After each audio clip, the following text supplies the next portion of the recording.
I'd been demoted at work. My husband Thomas came home with a look of despair on his face. What? I almost spilled my coffee in shock. His company had been performing poorly, and I knew there were going to be major personnel changes, but I never thought it would affect him directly. But, as his wife, I felt it was my duty to support him. Well, we just have to chalk it up to bad luck. Times are tough, but I'm working too, so don't worry.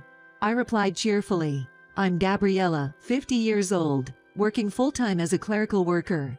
I live with Thomas, who is 2 years older than me, our 16-year-old daughter Iris, and Thomas's 72-year-old mother, Jade. Jade and I don't exactly see eye to eye, but since I'm out working most of the time, we don't cross paths often, and I try not to let it bother me. I advised Iris to act normal around her father, who was feeling down about his demotion. However, Thomas began to take out his frustration on me. It was awful. It's often said that we lash out at those closest to us, and that was certainly the case here, as his anger was directed entirely at me. The next day, while I was mopping the hallway on my day off, Thomas passed by and suddenly commented, "You've gained weight, haven't you? You're not the same as when we got married." I responded, "Well, yeah. I'm 50, you know. The brochures from the gynecologist say women tend to gain weight around menopause. But I'm not considered obese according to my company's health checkup." To which he retorted, "Regardless of the health checkup, your body shape is just too unattractive. It's embarrassing to be seen with you, looking like a barrel." What? I was speechless at his cruel words. He said to me, "Ugly." And then he locked himself in his room. What was that? I pinched my flank. Sure enough, there was something to grab onto. My index finger and thumb fit snugly around the curve, indicating I had indeed gained some weight. But why bring it up now? I felt like I had been pierced by a sudden arrow of fire, so shocked that I forgot I was holding the mop. It slipped from my hand and clattered to the floor. Following that day, the atmosphere at home grew increasingly hostile. Jade, having overheard our conversation that day, joined in on the criticism, doubling its intensity. One day, as I was going upstairs with a laundry basket, Jade, instead of passing me on the stairs, waited at the top. She said, "If only you weren't so fat, we could pass each other on the stairs. Because of your size, I have to wait here." Later, when I served fried chicken for dinner, she took the plate away, saying, "It's because of food like this that you're overweight," and said, "Let's leave this for the three of us who aren't overweight." The gynecologist had once said, after middle age, women either gain or lose weight. Jade was on the thinner side. Jade was so thin, almost like a withered tree. But I could still bear her treatment. I had become somewhat accustomed to such petty harassment. But what really cut deep was Thomas's behavior towards me. Since that day, he stopped talking to me completely. He wouldn't even say thank you after meals. He just eats in silence and leave. And then he just goes straight to his room. In our shared bedroom, he just turns his back to me and fiddles with his phone. Being treated like air, I couldn't take it anymore. One night, I finally asked him in the bedroom, "Hey, have I done something so bad to be ignored like this?" To which he replied, "Nothing. I just don't want to talk to someone who doesn't look human. I don't want to be seen as a husband of you. If you love me, you should lose weight," he said. What? I was disheartened by his response. But it's natural to gain weight in middle age. And you know, I walk 1.3 miles to work every day. I'm trying my best. Yes, age-related weight gain is something I've been fighting against. But he dismissed me saying, "If there are no results, it's the same as not trying. Don't talk to me anymore." After that, he truly stopped responding to anything I said. Jade kept nagging me about my weight, questioning if I should even eat meat, fruit, or bread, so I ended up only eating salads. Thomas just silently eats, without a word. Our marriage seemed beyond repair. With free time on my hands, I started packing my things. Being ignored and treated like air by Thomas, it felt better to actually become invisible. When I told Iris that I was thinking of going back to my parents' house, she said, "I understand. I've seen the harassment from Grandma and Dad at every meal, and it's painful to watch. I'll come with you. I can still go to high school from your parents' house." The day before the scheduled start of Thomas's demotion came. Thomas came in smiling, saying, "How about a drink? Let's have one together." He won't be called as a boss anymore. Maybe it's unbearable for him. But by then, I had already lost any desire to engage with him. Even his forced smile was bothersome. Thomas said, "Let's have a drink during dinner." I bought a bottle of wine. It was probably the first time I'd heard him talk to me since the demotion was announced. "Iris can have juice, and I'll pour wine for my mom too," he said. He placed the wine glasses on the table. Something felt off. What is this all of a sudden? When Thomas turned his back for a moment to look for the TV remote, I sniffed the drink he poured for me. Wait. That faint smell was definitely there. I know this faint smell. I recognized the smell because I had used it in cooking before. I couldn't believe he would add something like that to a drink. I would not forgive him anymore. The bullying from Jade and neglect from Thomas that I have had to put up with until now. I'll do these all back to them. I had reached my limit. "Thomas, can you get the cheese from the fridge? It's really delicious, and it would go perfect with this wine. I'm so happy to have this family time." He probably thought he had to fetch it, pleased by my words about family time. Thomas said, "Okay, let's have that too," and headed for the fridge. While he was away, and Jade and Iris had not yet taken their seats, I swapped the drink from the right seat with another. The right seat. It was Jade's. Thomas returned, "Bring the cheese." "All right, now that we have everything, let's call Iris and your mother." I called out loud enough for the other two to hear, "Dinner's ready." Jade and Iris came to the dining room and sat down. It was an ordinary menu. There are grilled chicken, bread, salad, soup and the cheese. Well, Jade won't let me have bread though. Plus the wine. Iris had juice. "Let's eat," Iris said cheerfully. Jade and Thomas remained silent. I drank the wine Thomas poured. He was staring intently at me. I smiled back and said, "It's good." "What?" Thomas muttered something under his breath, but I ignored it. I enjoyed my salad and took another sip of the wine. Then, suddenly, oh my goodness. A stream of red liquid shot out from Jade like a beam, reminiscent of Godzilla's atomic breath. "What? Hey Grandma, are you okay?" Iris was shocked as the liquid even splattered on her salad, and she stood up. "Did it get stuck in your throat? Are you all right?" Iris rushed to get a towel and quickly came back. But upon returning and handing Jade the towel, she looked at her mouth and exclaimed in shock, "What is this? Your lips are swollen," Iris said, taken aback. Jade started freaking out. "Hey, you. This is really spicy. What did you put in my drink?" She lunged at me, screaming. I coldly brushed her hand away. "It wasn't me. Thomas poured it." This was as much a surprise to her as it was the first time she had been rebuffed by me. "What?" Jade shouted. She then turned to look at Thomas, who started to tremble. I leaned across the table, closing in on Thomas, putting pressure on him.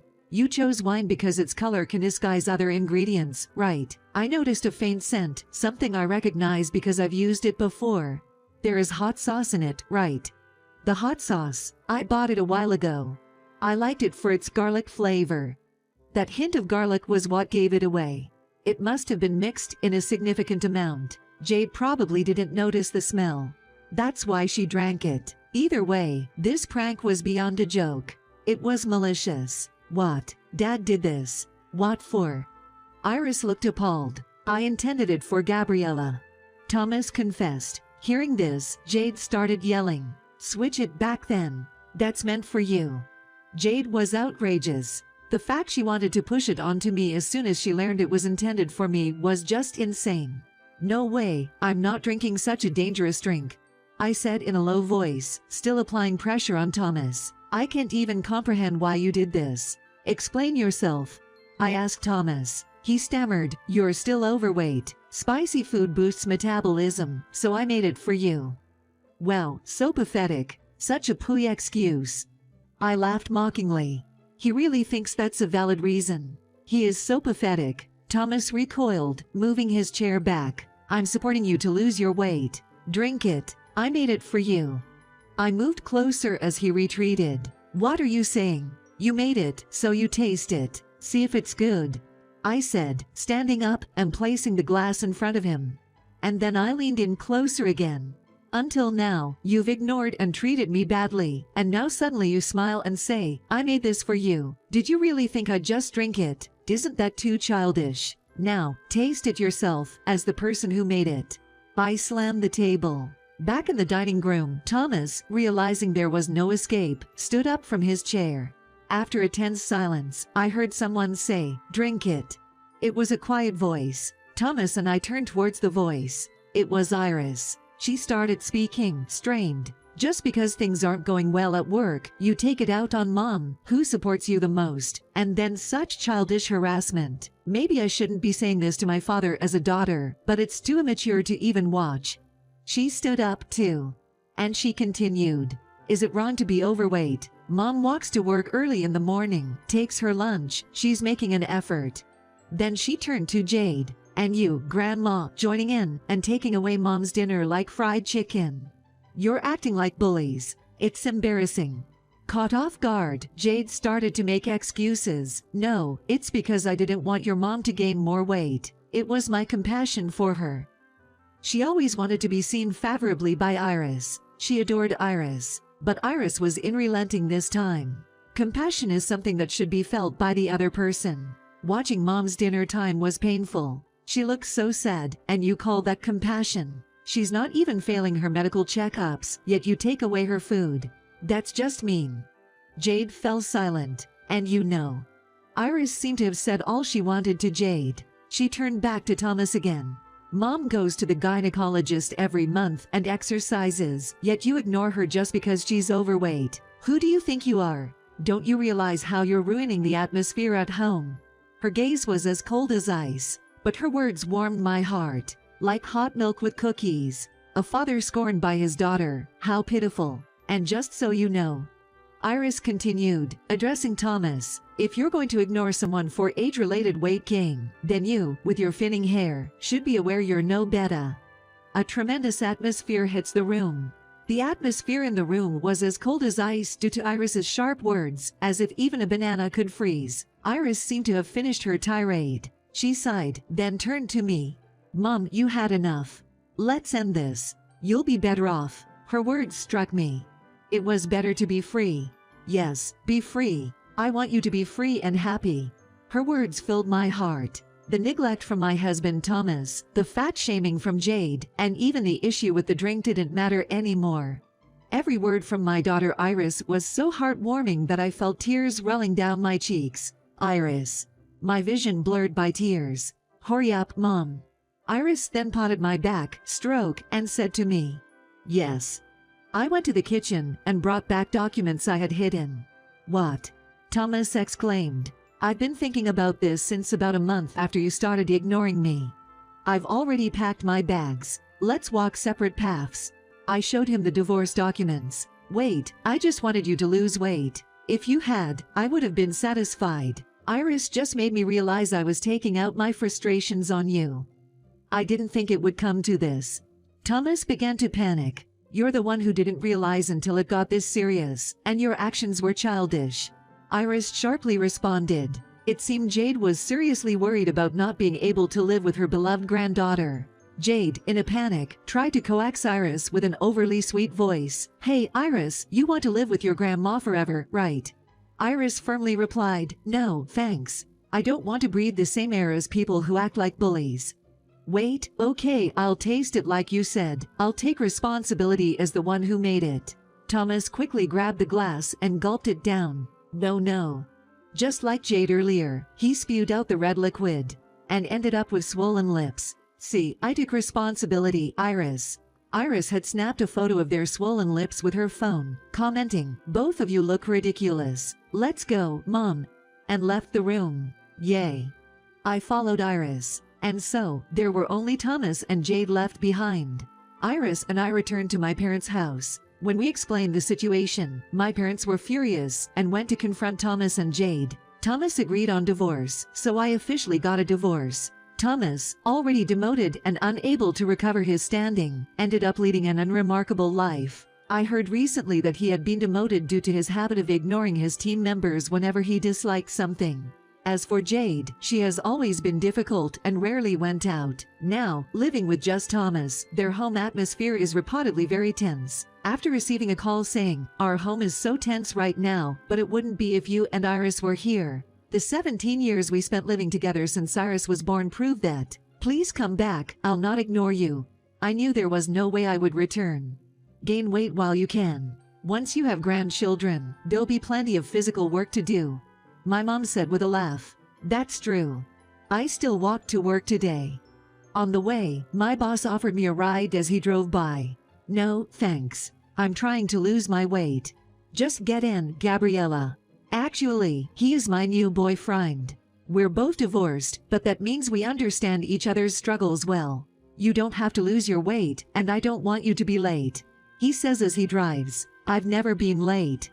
I pout. He turns to me and playfully pushes my puffed cheek. Give me the time you saved by taking the car to talk with me. He says, always chatty and loving.